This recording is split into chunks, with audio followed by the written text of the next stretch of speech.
Magandang araw mga kaibigan. Bigyan natin ng reaction, opinion ngayon post ni kapuso mo Jessica Soho. Believe na ako kay Madam Jessica Soho dahil kahit sabihin natin nasa mainstream media siya, no? Hindi maasahan ng mainstream. Si Ma'am Soho, yung mga post niya nababantayan ko is talagang anti-corruption. Sabi pa nga niya is, ang sambayan ng Pilipino ay hindi nalulunod sa baha, kundi nalulunod sa kasakiman. Itong post niya, patutsada niya kay Auntie Claire Castro. Sabi dito, title, mas magagalit ang mga tao kay Saldico dahil sa kanyang pagsisinungaling. Ito ang pahayag ni Auntie Claire. Sinabi ni Palace Press Officer Yusek Claire Castro na mas magagalit ang taong bayan sa pagsisinungaling umano ni dating Representative Saldico kaugnay ng mga binitawan nitong mga aligasyon. So, tatlong aligasyon na yon, di ba? Part 1, 2, and 3. Nagsisinungaling daw ang dating kongresista at ang taong bayan lalong magagalit. Titignan natin mamaya yung people who reacted. Nandun ang pulso ng taong bayan.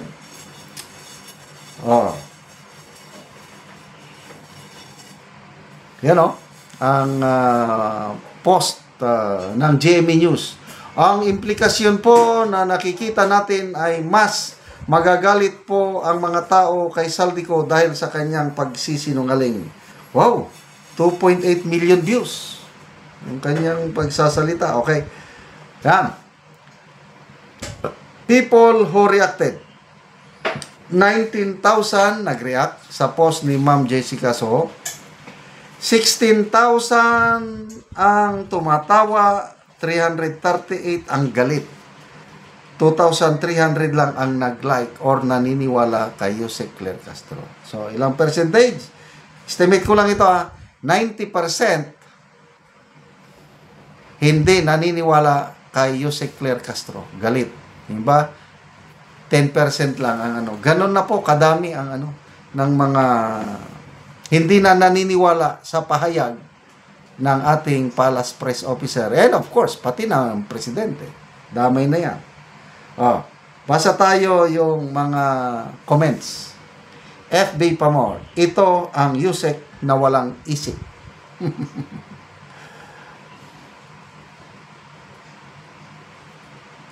Bakit Marisa? Timing na timing ang pagkanta sa gagawing rally sa 16 to 18. Yes. Jess Monsanto. Makinig ka, Auntie Claire. Itong mga comments nito. Dati galit ako kay Saldico. Ngayon gumaan pakiramdam ko at lalong nagalit sa Pangulong ibinoto ko noon. Akala ko matino.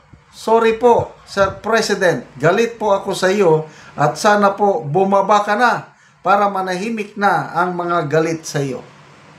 Sana mapakinggan ito ni Auntie Claire. Parehas ko ito. Binoto ko ang BBM Jr. Believing na kung ano ang nagawa ng kanyang ama ay gagawin din niya. Kailang kabaliktaran ang kanyang ginawa. Kaya, budol man. So, itong sinasabi ni Auntie Claire na ito na lalong magagali ang taong bayan is propaganda. Diyan magaling si Auntie Claire.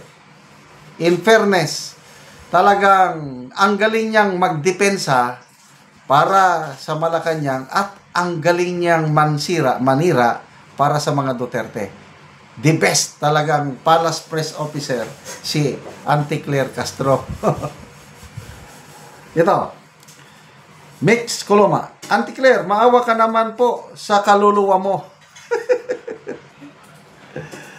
Tonton Sacro, magbasa ka kasi sa mga comments, Auntie Claire. Ayun nga, sinasabi ko, comments at saka doon sa people who reacted, makikita mo ang pulso ng taong bayan.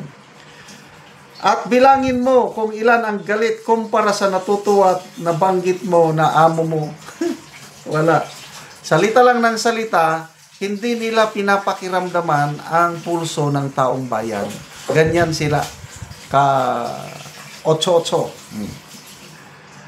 Benos Angway, Best Pabuang-Buang Award goes to tan tan tan tan tan tan. Alam nyo na. Rolando San Gabriel, nagising ang taong bayan sa isiniwalat ni Saldico tungkol sa corruption sa bansa. Yes, ako nagpapasalamat ako kay Saldico. To me, it's an answered prayer na isiniwalat ng Diyos ang mga nangyayaring kalokohan sa ating gobyerno. Jeros Bilacario, palusot na naman ang Malacanang, ikulong din si Auntie Claire. Sigurado kasama yan sa kurat. Maricar Kikino, mas maraming nagagalit sa iyo, Auntie Claire. Roland Mendoza, baliktad talaga ang utak nito.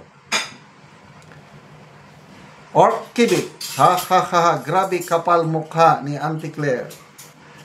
Inday Joy Luzada, Auntie Claire, umpisa pa lang ng show, dagdagan mo pa ng confidence mo kasi madami pang segment na ilalabas, Auntie Claire. Remember, may mga name at receipt si Saldico, may mga photo, kadami ng segment, kaya relax ka lang muna. Yon. Tapos na po yung part 1, part 2, part 3. And I believe marami pa, magsasalita pa. Lalo na ngayon na nagsabi si Ombudsman Rimulya na baka ngayon or bukas sasampahan na ng kaso itong si Saldico sa Sandigan Mayan. And anong kasabihan? Ang taong gipit kahit patalim kumakapit. Lalaban yan si Saldico. Sabi niya, babagsak ako, isasama ko kayo sa hukay. Kaya exciting po ang mangyayari sa mga susunod na araw at linggo dahil ang dating sunod-sunuran lang na Saldico, wala na ngayon. So, sumusungay na, lumalaban na sa mga amo. And let's pray for the safety and well-being of Saldico. Okay, salamat mga kaibigan sa inyong pagsubaybay sa ating channel. Nakakatulong kayo ng malaki sa tribong Talandig ng Bukidnon dahil ang income natin sa channel na ito pantulong po sa tribo. Excuse me. Namimigay tayo ng mga livelihood assistance sa kanila. Nagpapatanim tayo ng saging lakatan at Arabica coffee. Panoorin nyo ang video na ito. Na anak ko diri sa area sa kape ni Adis, so mag-spray. Ang iyang asawa na ni Adis ang nag-spray. So muna ni ang itsura sa kape ni Adis nga 4 na kabulan. So tambok yun ug maayo na anay mga sanga.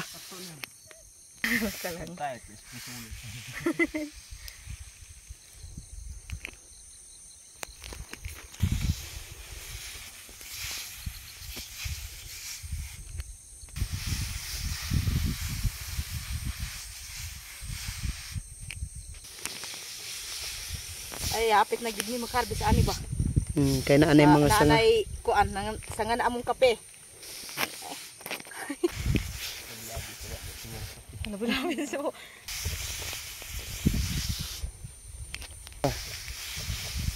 Kana, grabe gid pag-spray aron makapatambok.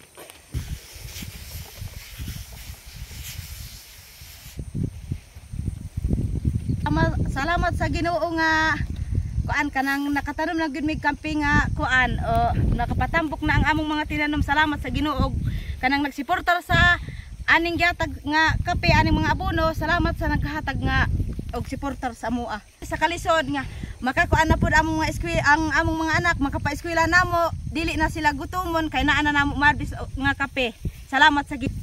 Inaot unta nga magpadayon ang inyong tabang sa amo nga mga pobre nga makapadayon mi sa among pagpananom aron mauas mi sa kalisod. Oo. Salamat. Asa day karon si Ades? Nganong tuwagid sa balay nga kuan gilantan ako na gyud nag-spray kay di naman makakayag trabaho kay kung mo trabaho mo kuan malain ang iyang ginawa. Oo, so ikaw na lang karon ang naningkamot. Ako na ginaningkamot para sa kaayuan sa akong mga eskwela. At Oh. imanon po din ako ang kape aron maawas mi sa kalisod. Sige, salamat Salamat kaayo. sa Ginoo og sa nagsuporta aning abono. Sige, salamat.